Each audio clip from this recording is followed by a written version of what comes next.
బాహుబలితో దేశవ్యాప్తంగా గుర్తింపు తెచ్చుకున్న రానా ఇప్పుడు నేనే రాజు నేనే మంత్రి ప్రమోషన్లో బిజీగా ఉన్నాడు. తన తండ్రి సురేష్ బాబు కూడా ఇందులో భాగం కావడంతో ఇద్దరూ కలిసి చక్కగా ప్రచారం చేస్తున్నారు. ఇందులో భాగంగా సురేష్ బాబు రానాని పొగడ్తలతో ముంచెత్తాడు.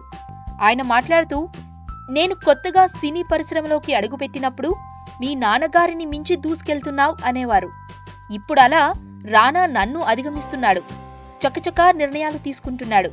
నేనే రాజు నేనే మంత్రి ప్రచారం విషయంలోనూ, హిందీలో మార్కెట్ చేసే విషయంలోనూ అన్నీ తానే వ్యవహరించాడని కొడుకుని కీర్తించాడు. అంతేకాక రానాకి సినిమా అంటే ఓ తపన. రానాని కథానాయకుడిగా పరిచయం చేయాలనుకున్నప్పుడు తనతో ఖైదీ లాంటి సినిమా తీయాలనుండేది.